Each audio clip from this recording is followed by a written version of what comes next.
How you doing there, guys, and welcome back to another little video with me, your authentic Cockney.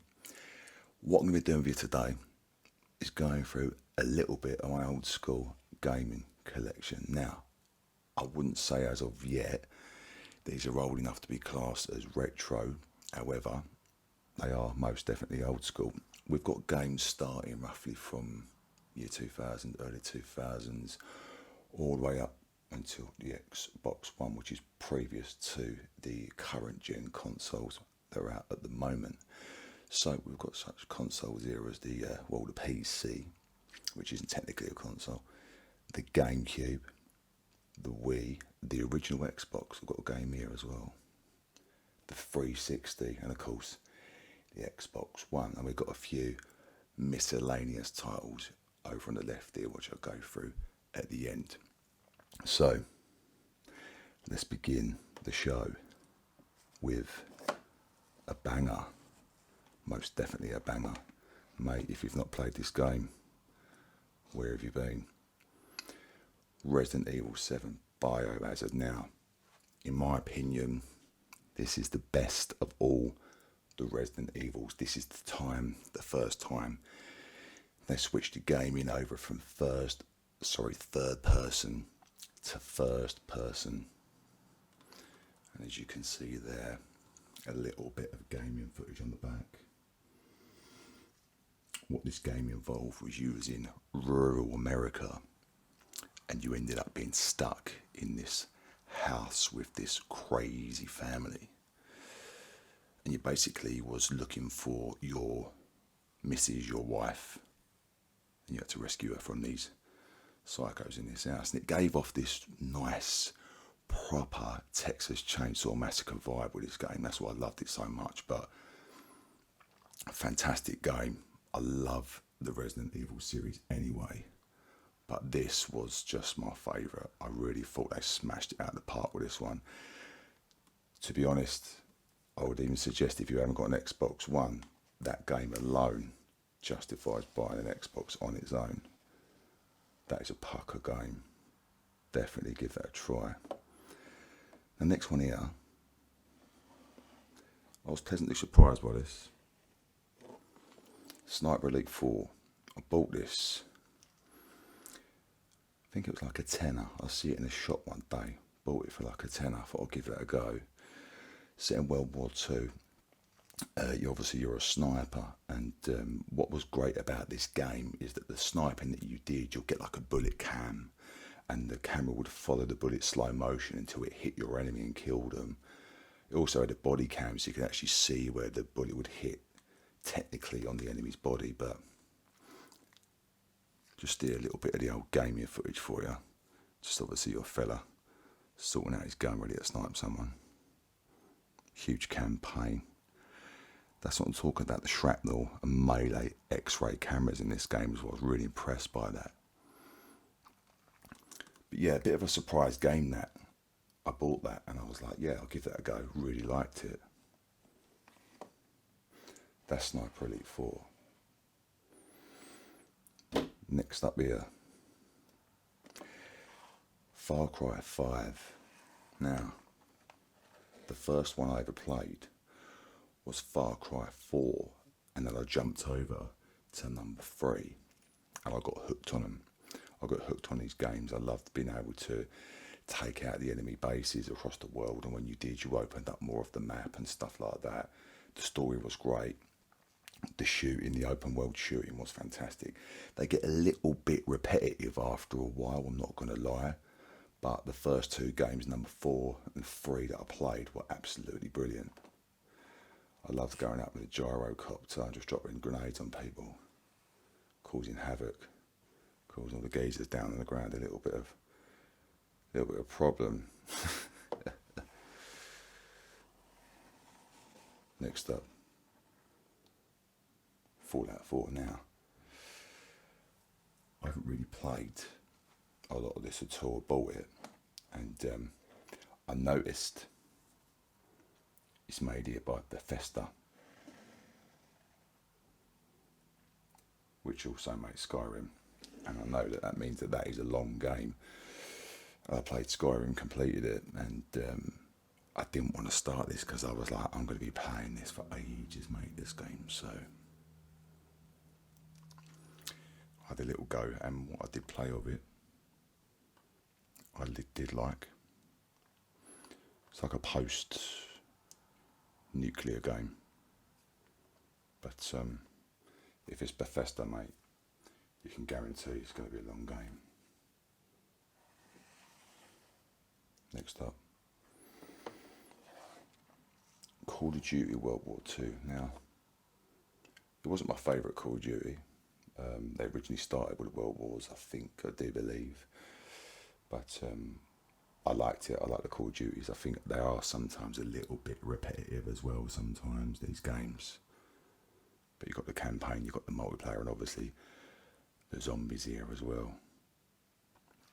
But decent games, mate.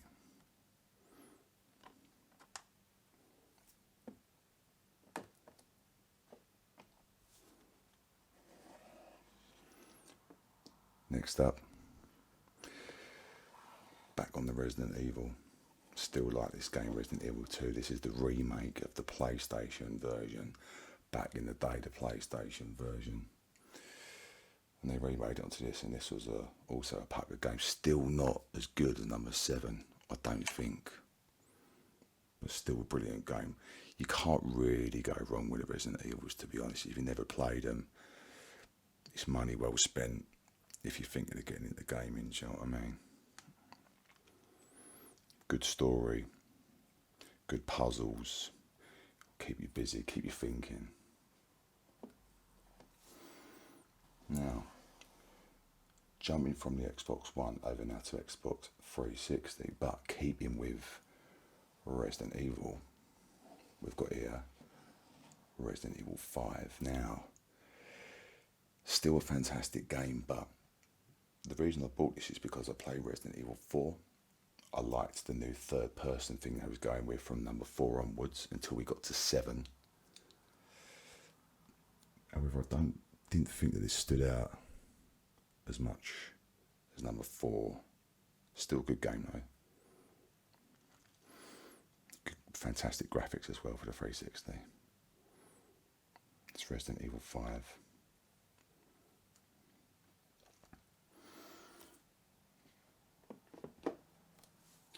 Now, if you ain't played this, again, where have you been? Groundbreaking game. You can literally spend a lot of your life playing this, so be careful. If you've got stuff to do, maybe don't advise playing it because it's very addictive. And it's a long game with loads to do. But this is the Elder Scrolls 5. Skyrim.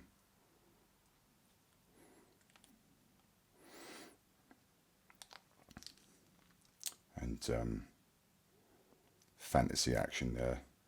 You've got the Dragonborn. And the story will change really depending on what you do, how you interact with people. You upgrade yourself, seek out adventure. The game is absolutely massive and anything can happen, to be honest. It is a fantastic game. If you ain't played it, again, give it a go, but maybe take a couple of weeks off of work. You might need that time.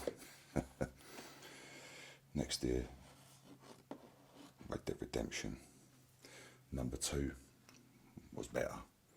I forgot number 2, I did play it a little bit though, but this is also a fantastic game. Open world game, Rockstar. They do these decent GTA, they do these amazing open world games all the time, Rockstar. Can't really go wrong with them, to be honest, as well. Cowboy Fun and Games. A classic here now. A little bit of Assassin's Creed, that's the original. And that's the Xbox 360 Classics. I do believe it's Altair you play as. This is the original. And during the Third Crusade, stealthy, go along the rooftops, go through crowds of people, killing, seeking out your target to complete the mission.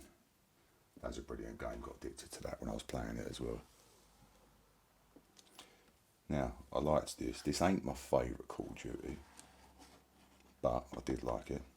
This tied up nicely the trilogy of the first 3 Modern Warfares. This is Modern Warfare 3. Great action at the Call of Duty Civic gaming footage there. Soldiers, the Eiffel Tower. I do remember that, the Eiffel Tower coming down in this game as well. Sorry for the spoilers. But great action games, these very involving sort of games. That's Modern Warfare 3. Now, I said that weren't my favourite. It's because my favourite was this one.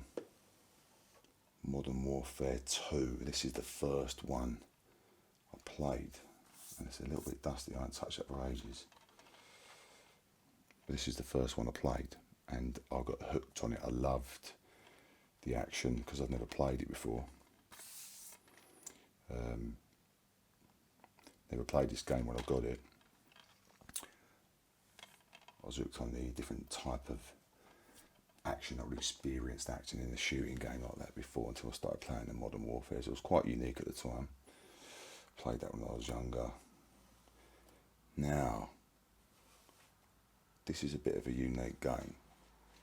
Some of you might have played this. This is LA Noire. Now, what this is set in sort of like the 1910s, 1920s in LA, and you're this detective. And how the game plays is that it's open world. Again, it's Rockstar, so it's open world. They love making these open world games, Rockstar. They're very good at them as well. And you go about as this detective and you find clues, you interview people, and the course of the game depends upon your actions, and you solve the different crimes that are happening, and you have to apprehend and catch the criminals. But to be able to do that, you need to find clues, and you can actually go to different crime scenes, find the clues. You can interrogate people to get answers, which then would lead you to go to somewhere where they've told you to go to a crime scene, which then would lead you to somebody else. So it all links in nicely together. This is a nice little game. If you ain't played this, definitely give it a look. It's a decent little game. I was pleasantly surprised by that. Now, Gears of War.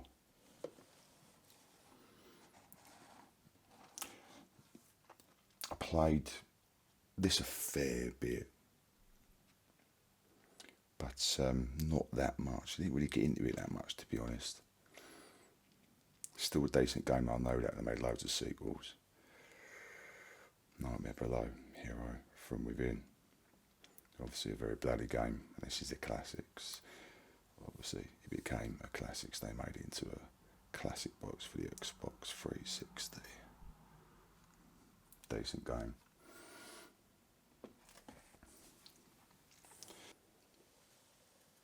Now leaving the 360 and jumping over to the original Xbox, we've got here, this is a bit of an obscure title, Fahrenheit. Now this is another sort of game that your progress would be determined upon your decisions and the way of the journey of the story, etc. It's a bit of gaming footage for you, and it was like a decision making game. But I quite enjoyed it. I ain't played it for a very long time, so I can't exactly remember it, but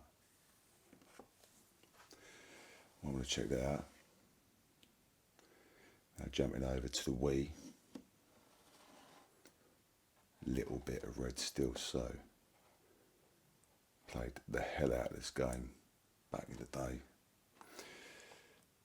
It was very effective with the nunchuck and the Wii remote to be able to do these sword fights within the game. So you'd do the shooting and you'd point the Wii remote at the screen to shoot and obviously direct yourself, and then you'd do the sword fights with the Wii remote and the nunchuck. Played this game a lot. I loved it back in the day. If you haven't played it, maybe take a look. Now, got some GameCube titles here. Beginning with this, The Prince of Persia, Warrior Within. Now, what I really liked about this game is quite sort of time travel orientated to a point in the game later on. You meet your previous self and you get to view the actions that you took earlier on in the game, and I quite liked that. I found it very interesting and intriguing. It's got a little bit of, obviously it's not related, but Back to the Future vibes going on with, obviously you meet yourself later on in the game, and there's a lot of gore, a lot of fighting, decent little special moves and that you can do.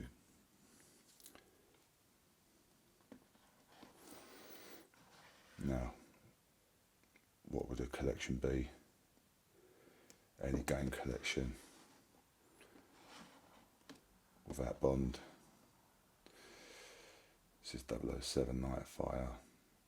This is the GameCube Bond I had. Obviously the N64 was the GoldenEye.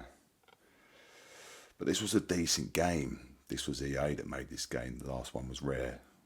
There's a bit of gaming footage. Bond running from explosions, standard. A little bit of multiplayer there. The Aston Martin Vanquish. This was a good game. The driving levels that you did, the first person shooting, it was a nice variety of levels that you had on this game. Do you know what I mean? I love Bond.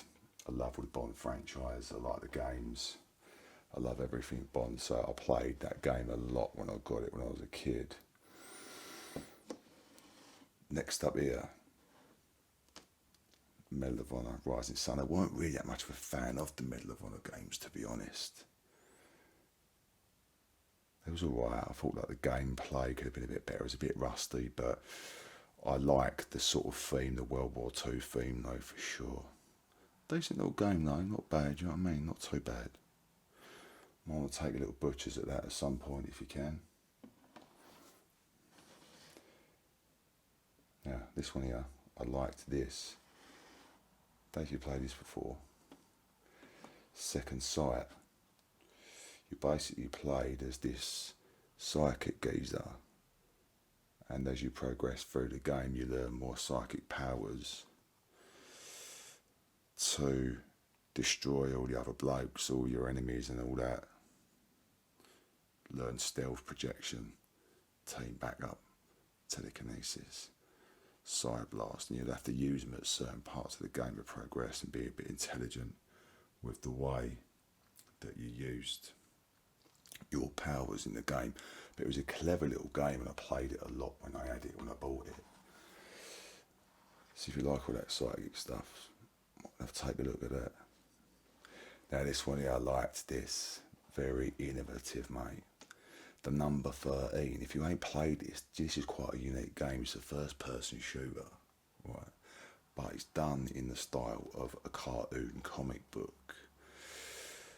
And as you go through the game, when you fire guns, you'll get like the boom writing as well as the sound effect. Firing the guns, grenades and things like that. And you get this sort of like cartoony, cell shaded background of all the items and the scenery, environment, your characters and all that. It's a very clever little game with the nice graphics and all that. Very innovative and unique, and I played that a lot. So if you ain't played that, give it a little look. It's a good little story and all. Now this one here, don't need no introduction. Of course it don't. Zelda. Legend of Zelda Wind Waker. Now, I'm assuming everyone's played a Zelda at some point, one of the Zeldas at some point. You can't go wrong with Zeldas. It's money well spent. They're always good games. They know how to make a good game. It's Nintendo after all. Miyamoto making these decent Zeldas. I mean, from day one, they've always been good games. There's some better than others. But this was the GameCube entry. The Wind Waker. And again, they went for this sort of cartoony, cel-shaded type of graphics on this one, which was it was something a bit different. It was quite nice. I think they had a couple of other games in the Game Boy or something which followed that and all. And it was quite nice to try something different, but it wasn't one of my favourites, I'm going to say that, but still a fantastic game. They're always decent games, like I said. But it wasn't one of my favourites. I wouldn't say it's as good as the Ocarina of Time. Now, another Resident Evil, but on the GameCube. From my memory, this was a GameCube exclusive. Can't remember exactly, but this is Resident Evil 0. And this is before number 1, I do believe, before the happenings of Resident Evil 1. Nice little cover, that, the big 0 going through like that. And little bit of gaming footage there, you can see that. The day before the deadly virus, 23rd July 1998.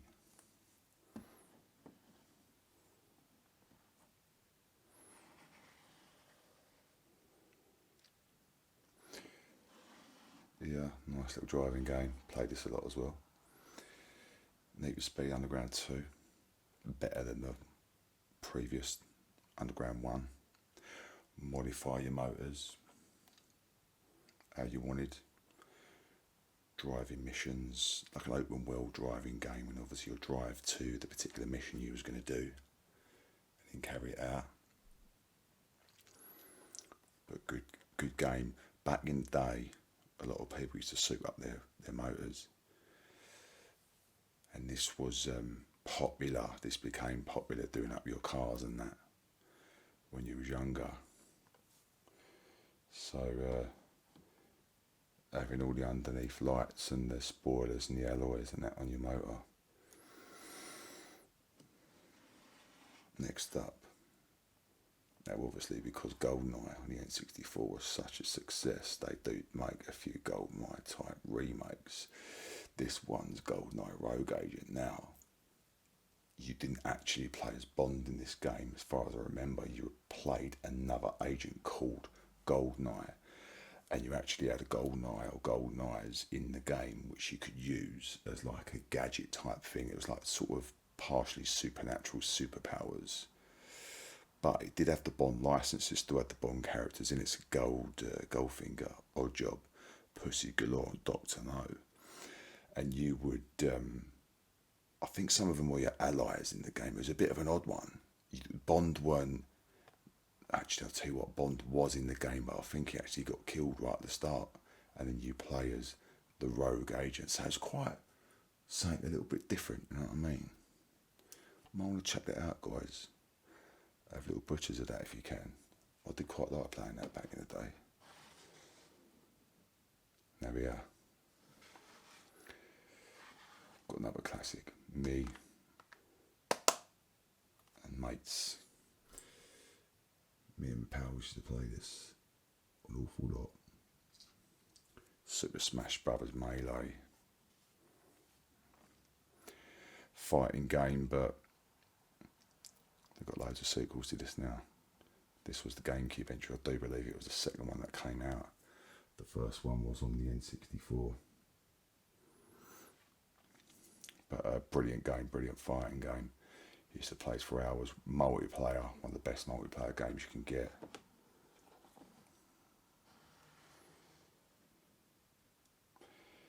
Next up here.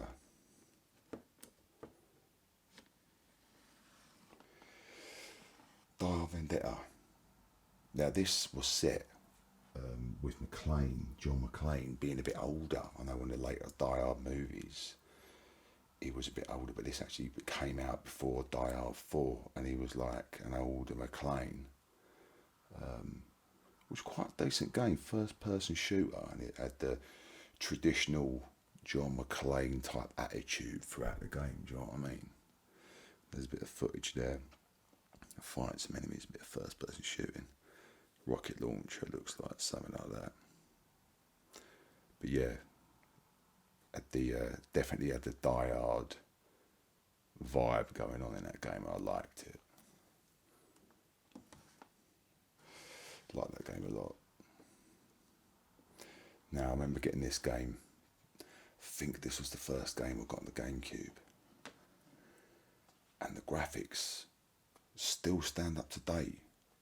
They was like way ahead of their time, I reckon. Star Wars Rogue Leader, Rogue Squadron 2. Rogue Squadron was the first one, was on the N64. This was obviously a massive step up from that. and you fly the X-Wing, the Y-Wings, the A-Wings, and I think you can fly the Millennium Falcon in it as well, and the TIE Fighters at some point with upgrades or codes, but there you go, there's a Millennium Falcon there. There's an AT-AT, and I think there's a bit of a Death Star. I think the Death Star was the first mission. I remember playing it and being a bit blown away by the graphics and all the stuff going on screen. It really felt like that you was, doing the Death Star mission as the alliance against the Imperials, do you know what I mean?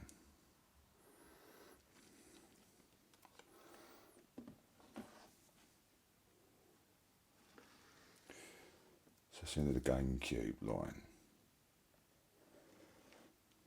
Someone with a bit of PC CD, and these are older games.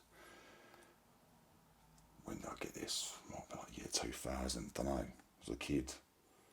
Like year 2000. Spider-Man on the PC. Like original Spider-Man, I think it's even before the very first Spider-Man movie came out. Bit of gaming footage, just going through New York there, bit of Spider Sense, a little bit of Venom. But yeah, you'll go through New York. Obviously the graphics were a bit primitive, it was quite a while ago. Year 2000, something like that. And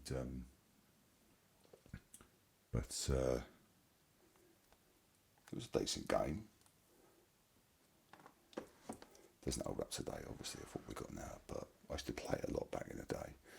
It was very faithful to the Spider-Man franchise as well. Now, this franchise is still going, and this was the first one of it. Hitman Codename 47. This was the very first Hitman that I got, and this was where it all started. So obviously if you're playing the Hitman games now, which are brilliant games by the way, this is where it all started. I got this on the PC, and again it was, you was playing Agent 47, and you had to wear disguises, you had to take people down, you had to assassinate people. There's a jungle mission there. Assassinate somebody there, but you had to be really strategic. You had to hide the bodies, you had to work out how you're going to assassinate people without getting caught.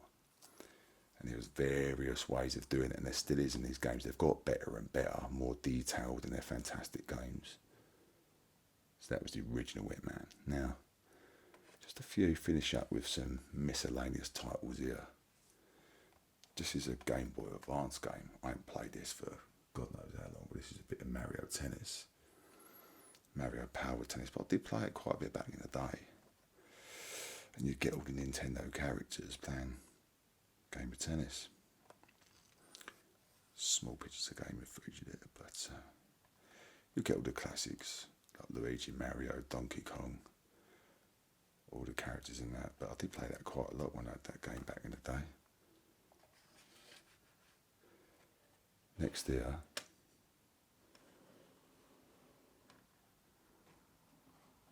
if you ain't played this, these are good games.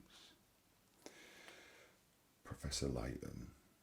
This is a series of games. I think this might be the second one. And what it is on the Nintendo DS is a puzzle game that you would use the pen on the DS to finish the puzzles and solve them, and then you could progress through the game. But the puzzles were very intriguing and interesting, and you would actually start off with relatively easy puzzles and then they get more difficult as the game went on. But they made a few of these, and these are decent games. They're something a bit different, and it's really, the puzzles coincide with the story as well.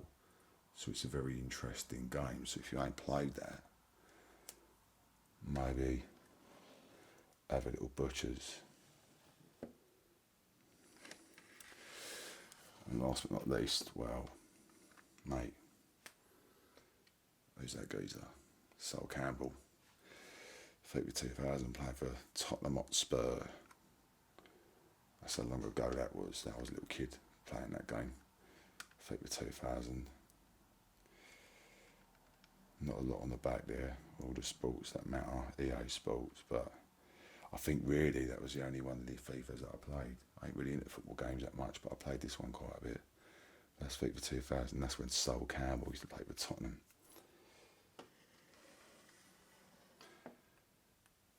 that's it, guys. I hope you enjoyed that. This is just some of my old school games. I've got plenty more. If you did like that, let us know. And I'll go through a few more old school games.